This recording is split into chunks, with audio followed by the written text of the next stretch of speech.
right, everyone. Thank you for joining us this afternoon. I apologize. My screen share jumped off there. There we go. I'm Adam Lundy. For those of you who don't know me, I'm one of the co-founders of Beyonder Holdings, formerly Happy Camper Capital. You may know us in the past as Happy Camper. We did just last month merge with our sister company, our management company, Beyonder Camp, to form Beyonder Holdings. So that will be our new name going forward, if you didn't know. And of course, the opportunity that we're going to be chatting about today is going to be the Outdoor Hospitality Simon Fund. This is our outdoor hospitality investment vehicle focused on RV campgrounds, resorts, and marinas. So we'll dive into that. But first, I want to talk a little bit about the industry, about the asset class. There are a lot of people who take interest in this, who are coming from other investment vehicles, especially in a turbulent economy like we're in right now, when maybe other assets may not be performing the same way. Fortunately, this is an asset class that we have seen time and time again has actually thrived in times of economic downturn or uncertainty. So we'll dive into that a little bit more in just a minute here. But again, as I mentioned, of course, we are Beyonder Holdings, formerly Happy Camper Capital. We are the full service end-to-end provider of campground investment opportunities for our investors. And let me just dive right in and kind of talk a little bit about the space that we're in. Of course, like I mentioned, we are focused on outdoor hospitality, so specifically RV campgrounds, resorts, and marinas. This is a big space. We're sitting in a market of about 16,000 privately held campgrounds in the United States alone. That's not accounting for state parks and national parks. And when we use the term campgrounds, resorts, we do mean campgrounds that people are primarily paying to go with RVs or stay in cabins, glamping units, which are fancy tents and different creative options that people can stay in. We have a very large user base, 93 million, more than 93 million campers. That was actually a 2022 number. We don't have updated numbers yet on that, but we do know that the industry has been growing drastically year over year. And of course, this is a $9 billion industry nationwide here in the United States. So this is a big space. It's a growing space. It's a big opportunity to get into and to compare it to other investment assets, especially if you are a real estate investor in another class. We equate this to what multifamily was 15 years ago, 10 years ago, what mobile home was about 5 to 10 years ago, self-storage in the past 5 to 10 years as well. These were assets that were considered alternative at first and have since become strongly institutionalized, highly compressed, and compressed, of course, being a great thing for investors. A lot more demand in the space than there was supply for. Our asset here in the mom and pop campground space is still, I should say in the campground space, is still primarily mom and pop. North of 80% of all owners are still mom and pop, which is a great thing for the industry. It's an even greater opportunity for the investors who are getting in. A lot more meat on the bone, so to speak, in a lot of these properties, a lot of opportunity for upside. We'll talk a little bit more about some of the things that we do. Some of the growth we've seen. So this is not something that is dying out. I know there was some speculation several years back that this was going away with the baby boomers, that they were taking, RV camping with them as they were going out. But what we've actually found is that our largest user group in this space is millennials. In fact, millennials and now Gen Z are buying more RVs than their parents and their grandparents combined. Or not combined, I should say individually. Our millennials alone control 38% of RVs in the country. A lot of them are remote workers who are working full-time on the road, raising kids on the road. They are full-time digital nomads out there. So we have a growing base of people who are going to be taking their parents and their grandparents' place, who are going to be raising kids who will likely embody a lot of the same values and keep this going for the long term. So a little bit about the growth. Obviously, 2020 was a crazy year. A great saying we heard recently was COVID accelerated all trends, good and bad. Some things accelerated upward in a higher speed, some things decelerated at a greater rate as well too. Camping was one of those ones that accelerated. We had 19.1 million new Americans start camping in 2020. That was, or between 2020 and 2022. That's a huge increase. That's just compared to the 93 million total camping households. That's a significant number of those people who started camping at that time. In that same period of time, we had 6.2 million people buy their first RVs, buy new RVs for the first time. The RV industry was swamped. There was definitely a lot of demand in that space. Obviously, a lot of RV units were bought up at the time. And a great thing about it, though, too, is what we saw is we not only had a large number of new users in the space, we had a large number of people who said they were going to continue doing it. There's always attrition in this space. There's attrition in almost every space, but people who would buy an RV or start camping and not stick with it. But the survey numbers actually went up. 64% of those people said they would camp more often. The figure for people who were first-time campers and said they would keep doing it was north of 70%. That's an increase over years past. So a lot more interest, a lot more excitement in the space. Just a really fun space to be in. We looked at this though, and because we not only purchased campgrounds as an investment vehicle and want to make sure that we provide excellent returns to our investors, we also manage the campground. So we really had to look at this as a holistic approach. We had to look at what we could do to set ourselves apart from the other campgrounds in a guest experience, what we could do from the owner's perspective to make sure that we were really capitalizing on the opportunities, and of course, what we could do to really speak to our investors and give them what they're looking for. And what we found looking at the space is that the RV space, as I mentioned, heavily mom and pop, had a lot of mixed results, so to speak. If a user is going to a campground, didn't really know what to expect. A lot of mom and pop owners out there still wouldn't have Wi-Fi in their campground and say, well, you're camping, you don't need Wi-Fi. I'm here to say nowadays, Wi-Fi is the fourth hookup, as we call it in the campground. It's absolutely essential, especially for those people who are working on the road, who have kids who are homeschooling and need that internet access. People want consistency. They want good amenities. They want that Wi-Fi. They want, there's a certain thing they're looking for. That's something that we have perfected with Beyonder Camp, with our management model. We've got a great spread of opportunities. We've got a great uniform presentation. We can give it all of our campgrounds, but while still maintaining some local character and flair like the mom and pops would give those campgrounds. That's what they do that really sets them apart. Of course, on the owner side, a lot of these campgrounds we would go into, especially as mom and pops, they wouldn't be able to keep up with the times. They wouldn't be able to keep their infrastructure up. They wouldn't be able to keep up with current trends, technology. And a lot of it just requires capital outlay. And, a lot of these mom and pops, they were really good at doing the customer service side of things and, befriending their campers and, running a great customer service business, but not necessarily as good at keeping up on capital expenditures. And some of these expenses can get very, very high in campgrounds. So a lot of the campgrounds out there right now have heavy deferred maintenance. The systems are not modernized. They're not using technology solutions to optimize the business. This is an opportunity, of course, for us to go in and implement these, especially when we can take a lump of capital in with us with a business plan to deploy in such a way that we're making very calculated investments that are going to produce a return for us. So that's the owner's dilemma that we look to solve in this as well too. And of course, on the investment side, a lot of assets right now, a lot of the ones that have been very strong over the past several years just aren't seeing the same results. We're hearing regularly from investors in multifamily, for example, who are coming over to us and saying they just aren't finding the deals anymore. A lot of the sponsors who are putting the deals together aren't able to find things that work. It was already very compressed space. When interest rates started driving up last year, it made those deals even harder to come across. So finding something that was going to provide high cash flow, was going to give great accelerated depreciation benefits, and it was also going to have a long-term potential growth plan. Those opportunities are harder to come by. So, obviously what we look to do is hit all three of those fronts in our offerings. Of course, one of those being just from the guest side, like I mentioned, providing excellent amenities, providing a consistent spread of things that people want in a campground, creating a network of campgrounds. This was a big piece for us, is creating our own flag. So much like KOA has their network of campgrounds, we have our campgrounds under the Beyonder flag. So when people stay at a Beyonder camp, they know what to expect. They know that they're going to expect high quality amenities, clean bathrooms, good Wi-Fi, all the things that they're going to want when they're traveling with their family, when they're looking to get away for a weekend. We're building vacation destinations, fun places that people want to go.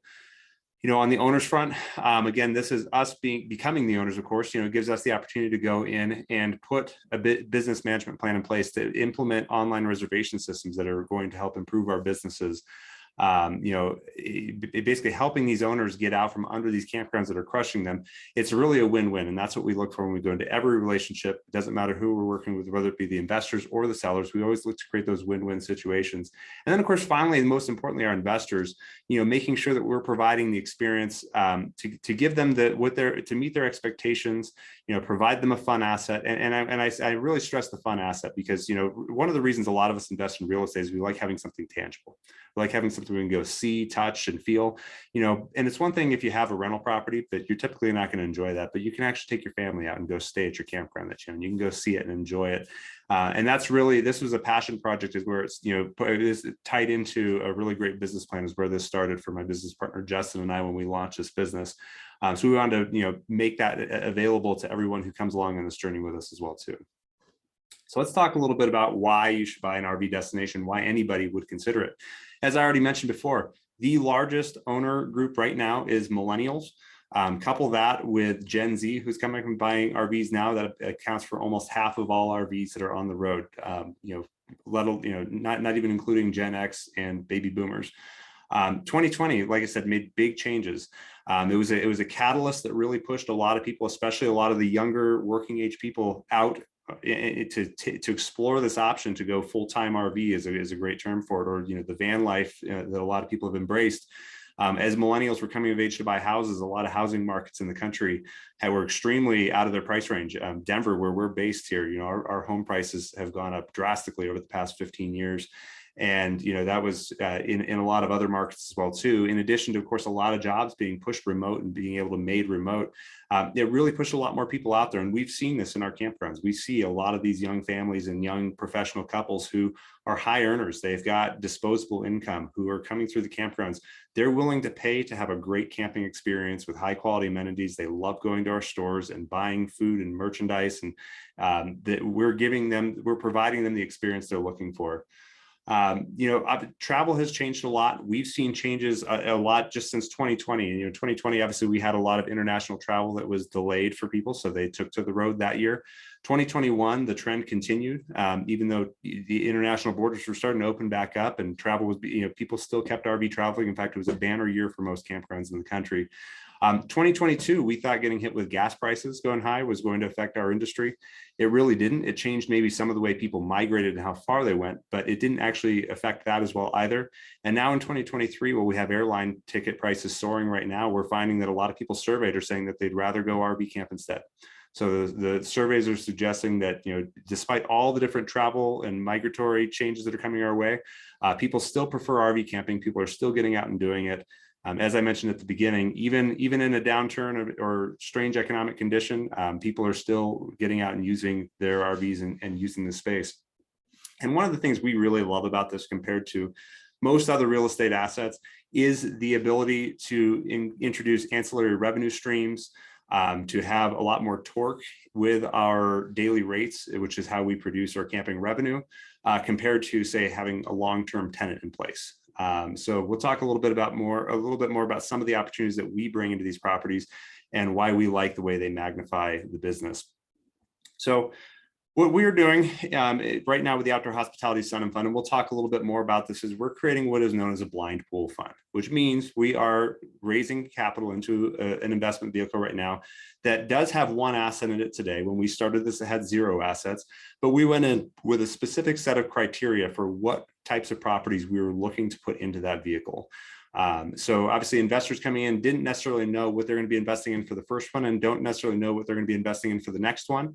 Not because we're keeping this secret, just because we're actively working on acquiring properties as we raise money into the fund. So what we had to do, of course, is have a model just to assure investors that, hey, we're not just going to go buy anything that comes up just to spend money. We're going to be very specific and intentional about what we put into that fund. So of course, the types of properties that we are putting into that fund right now are properties where RV camping is the main source of revenue, meaning that it's not a hotel that happens to have 5 RV sites in the back. It's maybe an RV park that has a small motel in the front. We're looking for a minimum of 100 rental sites. That can be a mixture of RV sites, cabins, glamping units, motel rooms in some cases. But again, minimum of 100. And a lot of this just has to do with our model. Our management company runs a remote management model where we put a full-time general manager on staff. We have a full-time maintenance manager on staff, and we have a structure in place that provides the campgrounds everything they need. And that does have a fair amount of overhead. So a very small campground doesn't necessarily have the revenue to support that type of payroll, which is one of our largest expenses in this space. And not to mention, of course, to be able to do that and still provide the returns that we target for our investors. Again, we look for fun campgrounds that have great amenities. We like water. People love water. So whether that be lakes, ponds, pools, hot tubs, splash pads, a lot of different ways to do it, but we always look for water amenities on our properties or the ability to add them if they don't have them. Outdoor games, things that are going to keep people engaged. So, people can enjoy their time there. They want to stay more than a night. Ideally, we're looking for people who want to stay several nights at a time, even a week. And of course, having those ancillary revenue streams, like I mentioned, having stores, restaurants, golf cart rentals. There are a lot of different things that we can implement on these. I always like to say that really you're limited to your imagination as to what you can do to create revenue on these properties. Every time I feel like we have thought of everything, we find something else that produces income and creates a better guest experience on these properties. Some of the other criteria we look at are just where they're located. And this really became a critical component in 2020, or I should say 2022, when the fuel prices spiked. We've looked from day one to be within 100 miles of major metropolitan areas. So these are areas that have large populations, that are growing, that are in multiple industries, that aren't just, don't just hang their hat in one business or one industry to stay alive. And what we found, of course, is when fuel prices spiked, people didn't stop getting out with their RVs. They just stopped going cross country. Instead of going across multiple state lines, they maybe went across one state line, or, typically stayed within about 2.5 hours of their home, we found in most cases. The great thing about having the reservation software we put in is we were able to pull the data. And, for example, some of our campgrounds that were along interstates, we were able to see that in years past, we might have had people from as far as 3 or 4 state lines away. And we were finding we had more people that were within 45 minutes or an hour of their home that were staying in our campground. So our occupancy numbers didn't change. It's just where the people came from. They still wanted to get out. They still wanted to have a great weekend away with their family. They just wanted to do it within a tank of gas out and back. Of course, making sure that we're not too far off the beaten path, that we're, accessible, that we're near major attractions. We love just being in places that are going to attract people in, regardless of whether it's something we offer, other events and activities in the area. Obviously, we want to be in major opportunity areas that are going to attract users for our hospitality properties. And then, of course, one of the most important things that we look at when we are writing our pro formas on properties is that when we cast the 5-year vision, that we're looking at a 12% average cash on cash over those 5 years. Now, typically when we go into a property, we are doing a large capital deployment at the beginning to upgrade amenities, to expand, to add new things. So, we may be lower in our year 1, but we're typically projecting very high by year 5 once those amenities are in place and once we've got our income coming in and stabilized. So that's one of the criteria we look at. If it doesn't check these boxes, we don't even move forward on a property. So, it's just our commitment to making sure that we have the right model built in place. So I want to talk a little bit more about the fund and just give some more detail into what we do. Let me move ahead here. Pardon me. And of course, all of the information that's in here is available in our investor portal. I'll just let you know that now. So don't feel like you have to take notes on everything. Also, the recording of this webinar will be available. It'll be video. The video will be released tomorrow. So if you want to go back and review any of this information or reread anything on the screen here, just know that you can get it in the investor portal. Investors.beyondercamp.com is our portal. And I'll give the address to that at the end of the presentation, just so you'll be able to go sign up to the portal, see what we have in there, take a look at our current opportunities and what we currently have in place. So let's talk a bit more about the fund structure and what the goals and the mission of the fund are. So this fund, the Outdoor Hospitality Sun Fund, has a planned 8-year period, meaning that it will be a maximum of 8 years. Now that is from the fund's opening, which was in November 2022. And the reason for the structure is we are going to be open fundraising for 1 year. So the fundraising will go through November 2023. We then have it planned that we will have up to a year after that to potentially buy all the properties into the fund. As I mentioned, we already have one in. I'll share a little bit of information on the one property that's in the fund now in just a minute here. But we'll have another year to buy the remaining properties that would go into the fund.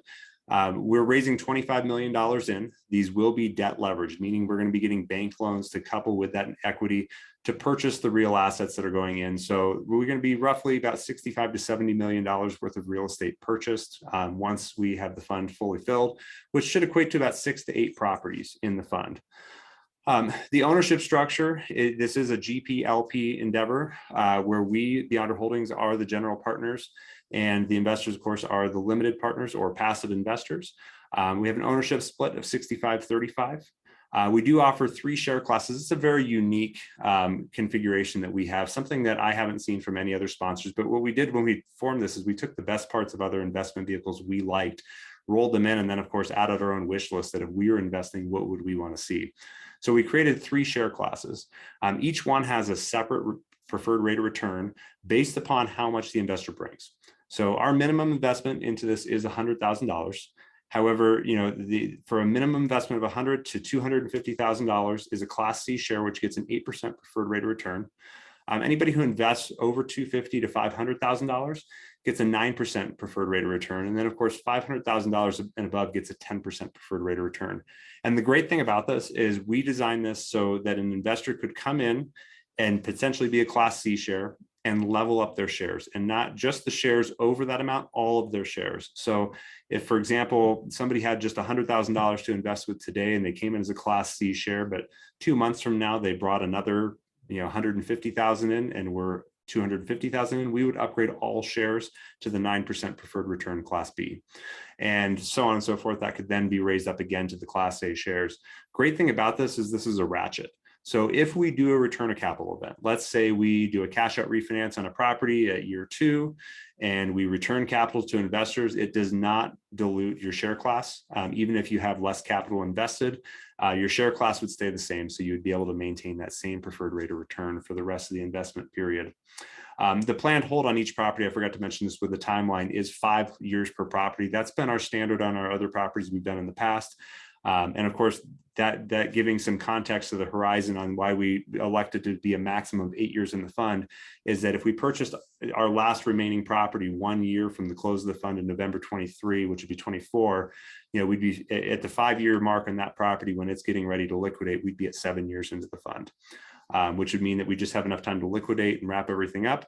And of course, like I mentioned, that is a maximum. And if we hit our goals ahead of time, and if the investors in the fund agree that we are ready to liquidate, then of course we can always liquidate sooner and get everybody paid out.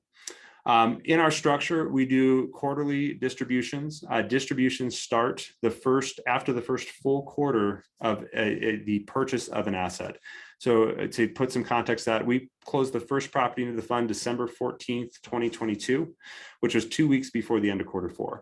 Because we didn't have a full quarter, we didn't do any distribution analysis on just those 2 weeks in 2022. It wouldn't have been enough to it wasn't significant enough to make a difference, but we will be analyzing it for its first distribution at the end of Q1 2023. So just coming up here in another week is when, of course, the quarter will end, and then we'll be analyzing it after that for a distribution for the quarter. We have a fee structure that slides. This is a no upfront fee or upfront fee fund, meaning that we don't charge a fee on capital that gets invested at the time of investment. In fact, we only assess fees when a project is started, when a property is closed into the fund. That's when the fee is earned by us, the sponsors. So if we were to take capital and never deploy it and return it to investors, there'd be no fee assessed to it. The fees are on a sliding scale based upon the size of the deal that goes into the fund. So obviously a much smaller property. I'll give you a great example. We closed a very small one last year. That was just a good opportunity for just over $1 million. That was on the higher end of the fee structure just because we needed to cover our costs. And obviously larger properties, that fee structure goes down just to obviously make sure that we're doing right by our investors, of course, and not overfeeing the property. So we do have a sponsor acquisition fee that does change with the purchase price of the property. Our ongoing maintenance fees are a 2.5% asset management fee, for maintaining the investments and the portfolio, and a 7.5% property management fee, which goes to Beyond Our Camp, our investment company, for managing the property. And then, of course, if we use recourse debt on any of the properties, then we have a loan financing fee in there that goes to compensate guarantors for putting their balance sheets on the line for that. More details, of course, about the fee structure and any of this organization are in the investor portal. The PPM documents and subscription documents are in there for review. And of course, we're always happy to answer any questions that you have, because certainly there's a lot of information here. All right. Great. So let me talk a little bit about the investment strategy and why we formed the fund the way we did. So to give some context, this is a seasonal asset class. It doesn't matter which part of the country you're in, whether you're in northern states or in the Sun Belt, There's seasonality to camping. We see in the northern states that we tend to have that heavy seasonality in the summertime. So May through October is typically when we see our most volume. It's when we see our most cash flow. In the southern states, typically November through April are the hottest months of the year for camping there as well too. And what that creates for us is, even though we have great cash flows on these, it creates disproportional cash flow in those peak quarters of the year. And, you know, what we heard from our investors, of course, is that they wanted more consistent cash flow year round. Rather than getting 80% of their cash flow in 2 quarters, for example, and only 20% in the other 2 quarters, they want to see more even distributions throughout the year. So we made the decision to build a portfolio that was going to have multiple parts of the country embodied within it. So when we had our southern states that were producing higher cash flow in the wintertime, investors get higher distributions from those properties. Then in the summertime, we'd give it more from the northern state properties. What this also ended up doing was creating some diversification for us. So if we had maybe a natural disaster, some kind of a weather event that struck in one part of the country, and it maybe hurt one of the businesses, then the other businesses would still be able to support, you know, the returns we were looking to, even if they were slightly affected. Now, I will add to that, you know, we do heavily insure these properties, and one of the things we insure for every single time is loss of business income. And we insure it up to cover our preferred returns to our investors, to make sure that even if we had a total loss of business income for a period of time, that we would be able to make returns back to our investors as needed. Anyways, one of the things that we also wanted to look at this too is because we had a lot of first timers who were coming to this space, and even though we take a very conservative approach to our underwriting, to our business plans, you know, we wanted to make sure that this was targeting what we call blue chip properties, meaning that these are properties that were already performing properties where we saw easy opportunities to improve the revenues, to improve the values of the properties through expansion, through simple turnarounds. So we were not doing anything experimental or, you know, trying any unproven strategies on any of these properties. So the properties that we are targeting to put in here are going to be ones that we have strong confidence in their ability to not only maintain what they've been doing, but to grow. The great thing about this too is this gave investors the ability to invest in multiple properties through one single investment, where we've typically had about a $50,000 to $100,000 minimum in past investments. This gives investors the opportunity to come in with one minimum investment and potentially be invested in 6 to 8 properties when this is all done. So again, giving them that a little bit more of that security. We are an end-to-end provider, so we cover everything full service, including the construction management and the oversight of our project implementation. We don't outsource that. We actually have a gentleman in our office who oversees all of the expansion, all of the plans. He's coordinated with all of our on-site teams to get these capital improvements done. You know, and again, couple that with our management, of course, where we oversee our management, we don't outsource that. Our management company is committed to our goals because we created it. You know, they are investor focused, knowing that their goal is to, of course, improve the property values, make sure that these businesses are profitable. And it really reflects in the way we run our management company and the way we empower our managers to treat these campgrounds as though it's their business. And I can talk a little bit more about that later, but want to just dive into kind of some of the things we do when we look at adding a property to the fund. Some of the goals we look at as we're analyzing a new opportunity. First off is, what are the opportunities to optimize our revenue? As I mentioned, this is a very heavy mom and pop industry. A lot of campgrounds out there now are implementing online reservation systems. A lot of them still don't have them nowadays. And I'll tell you this, with that younger user group, the millennials and Gen Zs coming through, a lot of them have a fear of talking on the phone, and they would rather drive an extra hour to the next campground where they can reserve a site online than have to pick up a phone and call someone to make a reservation. It's an observation we've made. It's something that we know from talking to our user group and what they want. So if there's not an online reservation system in place, this is a great opportunity to improve revenue. However, a lot of the campgrounds that are using online reservation systems are just using them out of the box without making any tweaks to them, and they're missing a lot of opportunities. I don't know if anyone has stayed at a hotel recently or has stayed at the same hotel twice recently, but I bet you probably noticed that if you try to reserve a hotel on 2 different nights, the rates are never the same. And that's because they have what's called yield management or dynamic pricing, something where the occupancy in the hotel and events in the area, major happenings affect the rates because they know there's more demand or going to be more demand. This is something that the campground space has not embraced until just a couple of years ago, and most who even are using it aren't using it effectively. So this is something that we are engaging and putting an investment in right now to make sure that we're maximizing our rates and that we are absolutely optimizing our average daily rates and revenue for camping camping. This alone, we've seen in our properties make about a 5 to 10% increase in our camping revenue just from implementing online reservations and actually using the systems effectively. We always love expansion opportunities. If we've got a campground that's performing well or that we know can perform well, having extra acreage in place to expand with more RV sites, to add more cabins, to add glamping units, to add additional amenities. We love the idea. We love the ability to expand, even if it's not in our initial plan, knowing that at some point during the period, we can add more sites. It's something we love to be able to do. So that's one of the opportunities we always look for. Improving amenities is a great way to improve those revenues as well too. There are a lot of campgrounds out there that have no amenities, have dated amenities, and it really does impact their ability to charge for, first off, higher daily rates, and also it affects their occupancy numbers because people who show up at a boring campground don't want to stay for very long.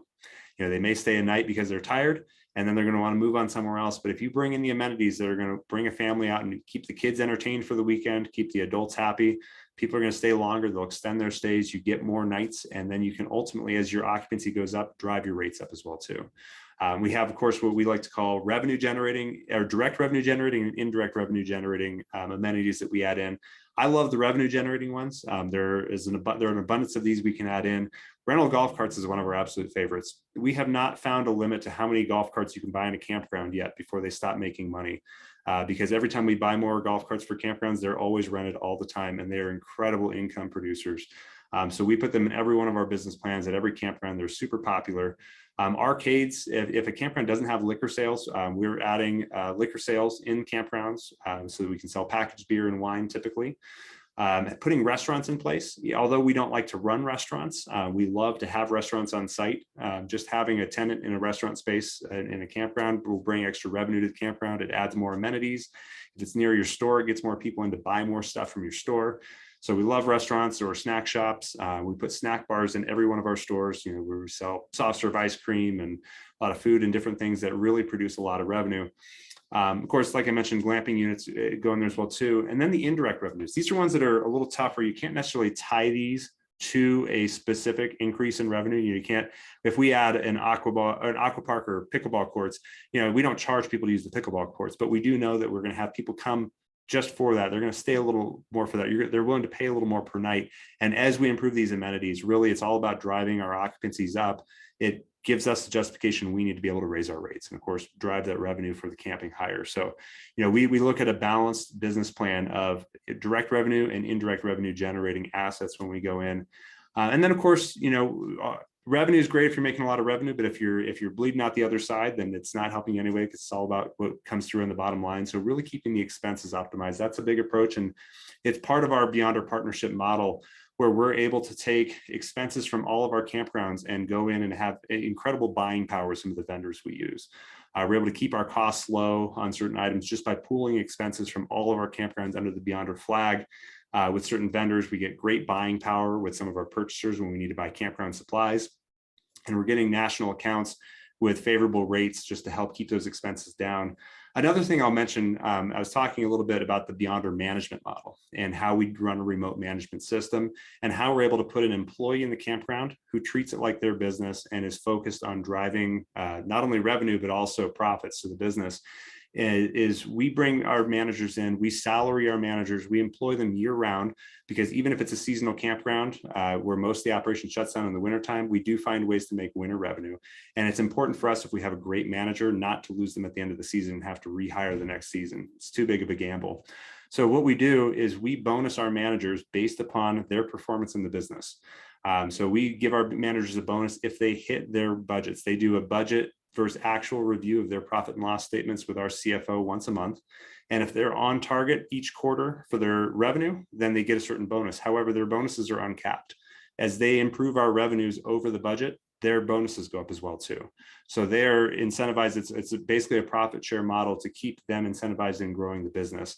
And on the other side of that, of course, is they're also bonused for keeping their expense ratio at a certain budgeted amount as well too. And they're bonused incrementally for keeping that below that budget. So if they're able to drive their revenues and keep their expenses low, then they make great income, and we've got happy people who really take ownership in the job. And then, of course, the last thing I'll mention, and this is something that we love about this asset, is the opportunities for accelerated depreciation are massive. We just completed cost segregation studies on all of our properties at the end of last year. And what we found is typically that we were looking at about a 70 to 75% accelerated depreciation on compared to our purchase price, meaning great tax benefits for our investors who came in last year. And of course, we'll have those opportunities again this year with new properties that come in. So really great asset class for that as well too.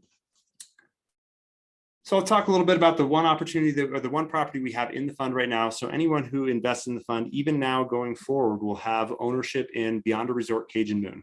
This property is in Sulphur, Louisiana, which is just outside of Lake Charles, Louisiana, which is a popular spot in Louisiana. A lot of locals go there. A lot of people from East Texas go there as well too.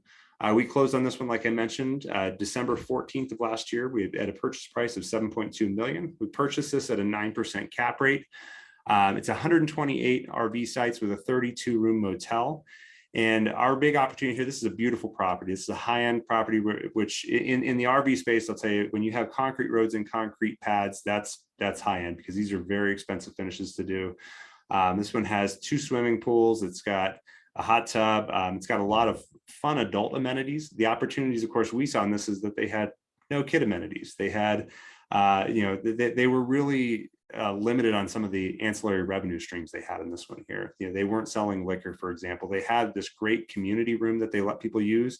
That the first time I looked at it, it's right by the adult pool and hot tub, said this needs to have a bar in it.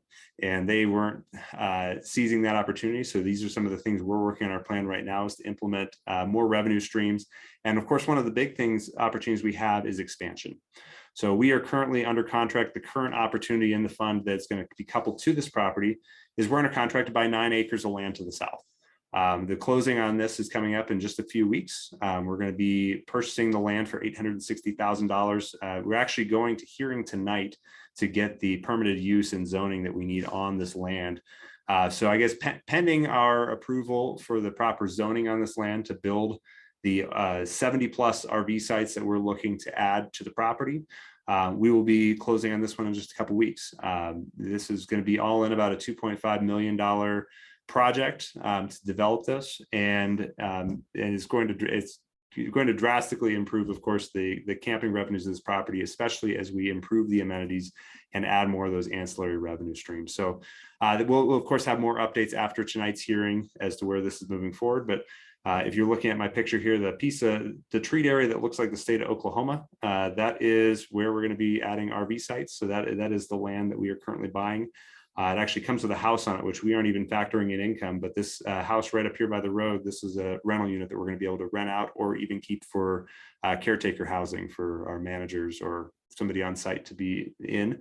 Not even part of our business plan that we factored in, but just something coming with the property. So again, I want to go back to the accelerated depreciation, just talk about what a great benefit this is. I talked about how we purchased Cajun Moon in December for $7.2 million. Our bonus depreciation just for the 2022 tax year is $4.3 million. So absolutely incredible. Exceeded our expectations, exceeds the expectations for a lot of properties in this industry. And going forward, the remaining years for the depreciation cycle, this property is going to spin off $75,000 worth of depreciation each year. So really great asset class to be in for that. I've talked a little bit about Beyonder. I'll share more details about this in the portal with you, and I'll give you the address to get in there shortly. I do want to talk about that exit strategy. Of course, I mentioned that this would be a potentially an 8-year hold, each property held for 5 years within the fund.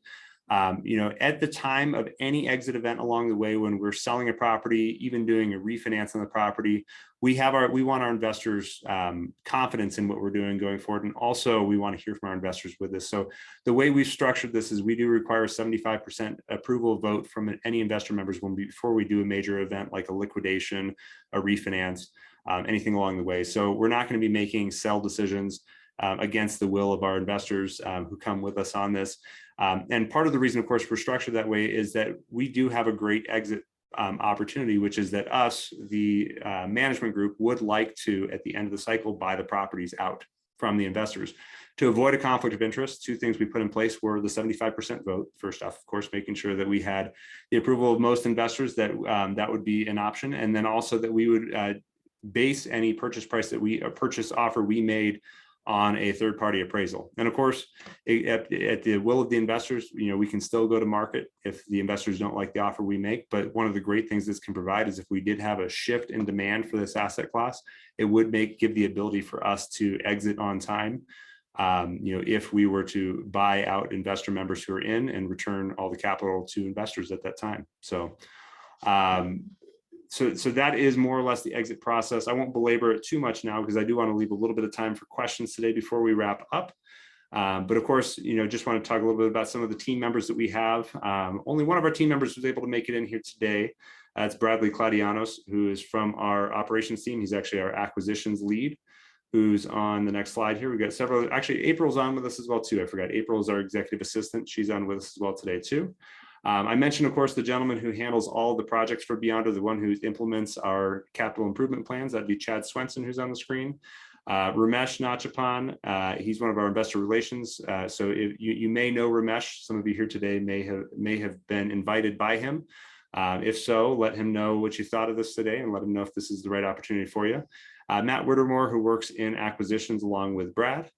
And then, of course, from our executive team, myself, Adam Lundy, Justin Hoggett, who's with his family in Costa Rica, spending their spring break right now, Don Spafford, who's on spring break with his family, and then Rick Liebman, who's our CFO, who's out doing something today. So that's everybody from our team. I would like to open the floor up for questions. I do see we had one question come through in the chat. And the question was, will this be available later to review again? So as I mentioned earlier, of course, yes, you didn't have to take notes feverishly throughout this unless you wanted to. A recording of this will be sent out tomorrow to the email address you gave us when you registered. Also, of course, I promised I'd give you the address for our investor portal. It's on the screen now, investors.beyondercamp.com. If you're not already in the portal, go to the website. You'll be able to do a sign up. It will require our approval. If we know you already, we'll get you in. If we don't know you yet, we're going to reach out with a quick phone call and just ask you a few questions that we have to ask because of our attorneys before we grant you access in. One thing I do want to hit on with the fund itself is this is an opportunity for accredited investors only. If you don't know if you're a accredited investor or want to know more, just let us know afterward and we can certainly help you out with the criteria on that, understanding if it's the right fit for you. But I'd like to open up now. Any questions? Feel free to either put it in the chat or if you'd like to come off mute, I'm open to any questions you got.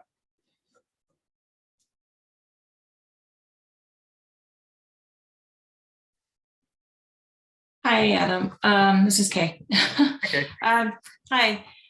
Question I have is with the bad rep that a lot of campsites get for massive amounts of trash and drunkenness and bad conduct, weapons, things like that. How do you control that just so that I have a comfort feeling? Because I have clients that have also asked the question that I posed a potential of this sort of investment because it interests myself as well. I'd like to have that reassurance of how you manage something like that because it is happening everywhere. Yeah, so we do get people sometimes who misbehave in the campgrounds, and I think that the biggest thing is it's kind of the broken windows theory, right?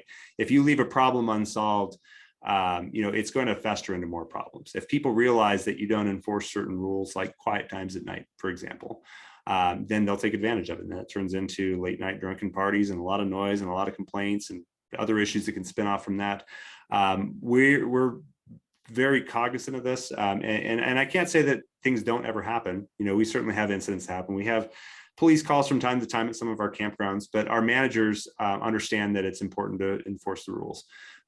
We have security staff during our peak times of the year who are out at night, making sure that people are being quiet when they're supposed to, that we're getting the rowdy ones, if they become routine problems out. What we end up, and also too, I will say that, we're happy to take someone who's being a real problem and give them their money back and get them out of there.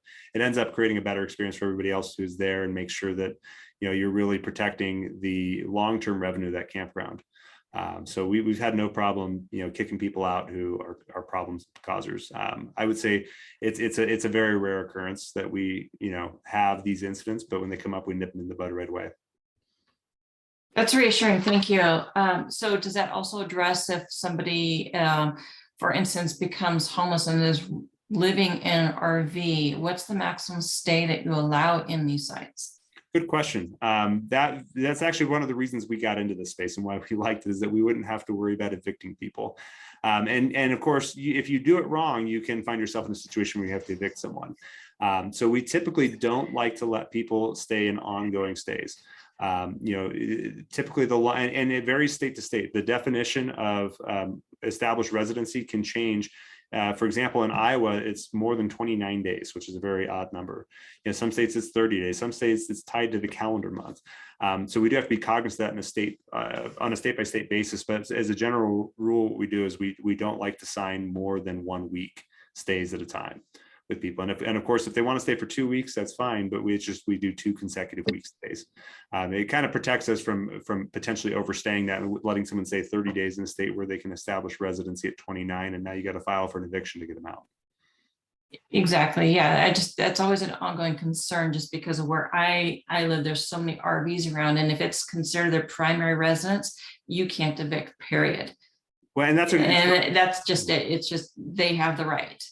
Well, and so there are 2 different types of RV destinations, as we call them, right? There are RV communities, which are the long-term residencies. I see these a lot in areas where there are heavy oil and gas production, for example. They become more or less mobile home parks just with RVs. Texas has many of these.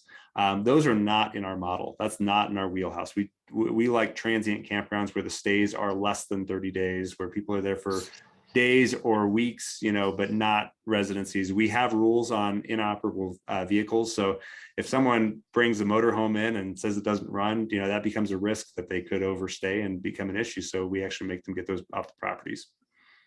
Nice, thank you. Yep, absolutely.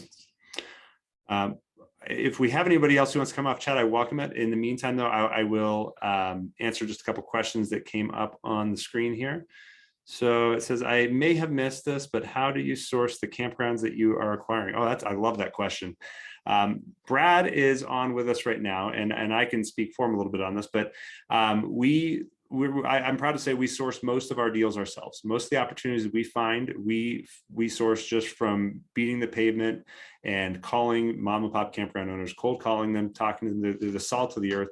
It's some of the best cold calling I've ever done. And I came from a sales background in residential real estate, where I got called every name in the book when I called people. But you call a lot of these mom and pops and they love to talk to you. So Brad's our relationship guy who calls them up. We're typically not competing with other buyers when we go into these. So we do have an opportunity to negotiate better terms.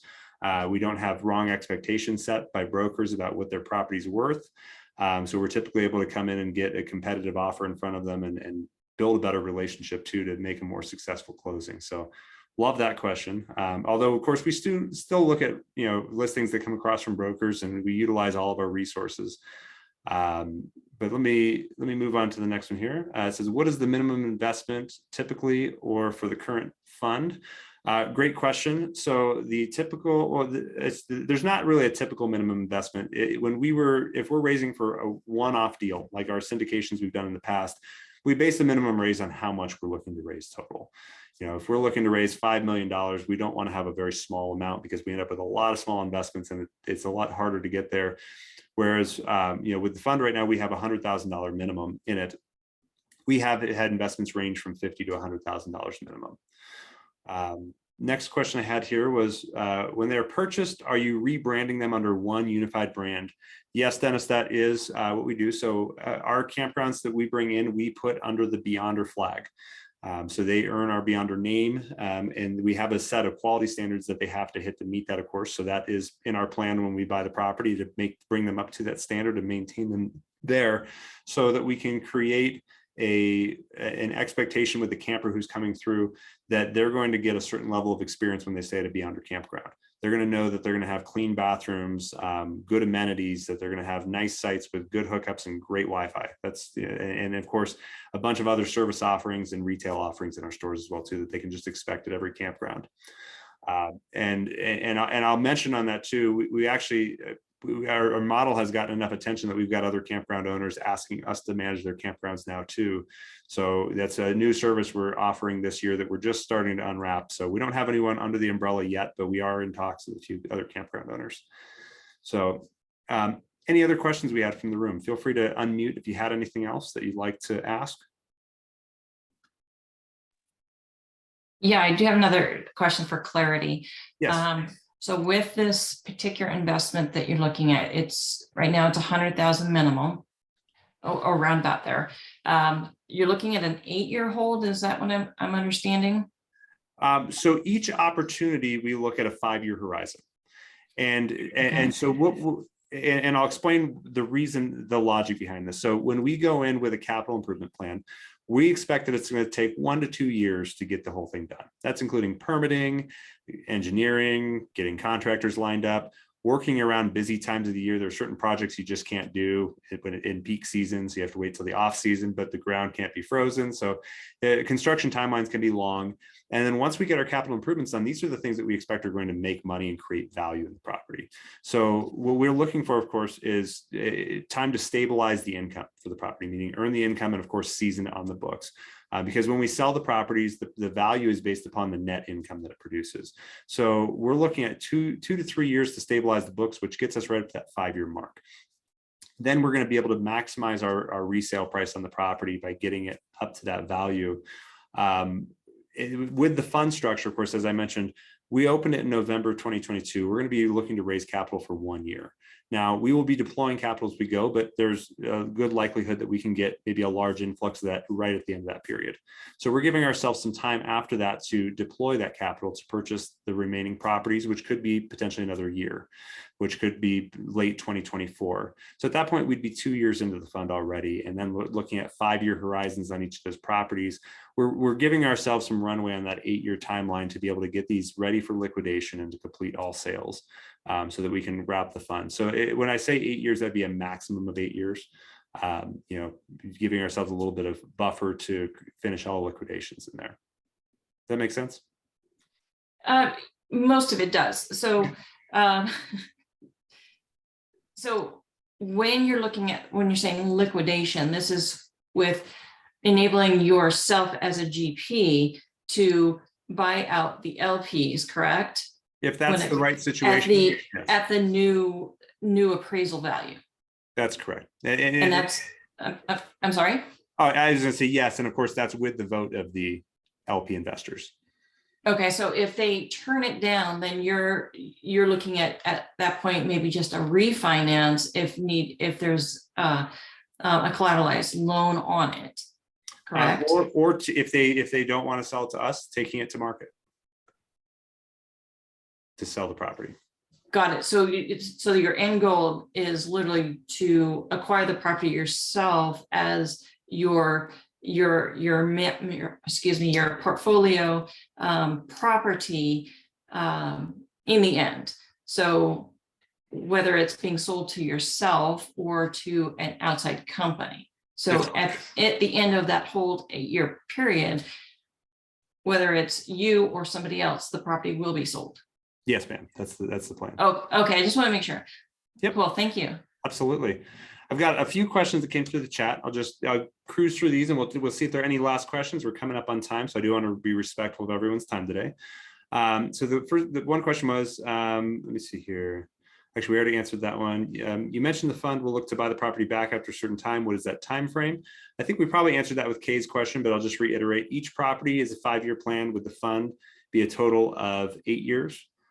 There was a question, will any of the funds be purchased in opportunity zones? That's a great question. We don't have any properties yet that have come across that are in opportunity zones. And opportunity zones create special tax incentives, which are advantageous if you hold a property for 10 years. Again, if we had an opportunity come across that was in an opportunity zone, we would have to evaluate that on a 10-year horizon to be able to obtain that benefit from holding a property in an opportunity zone. So not to say that we wouldn't do it, we just haven't come across any yet, Dennis. And it would definitely change the structure. So if for the planned time horizon on this fund, a property in an opportunity zone probably would not be in it. We'd probably structure that as a separate investment, as a one-off syndication, if one of those came up. And then of course, the last question I had here, it says, Will the fund look to take advantage of any state economic development programs for matching funds? And the answer to that is yes. Every one of our properties, we are looking for grant opportunities, for tax incentive opportunities. We have a few that we're exploring, for example, on a couple of our properties, one in Iowa and one in Missouri right now.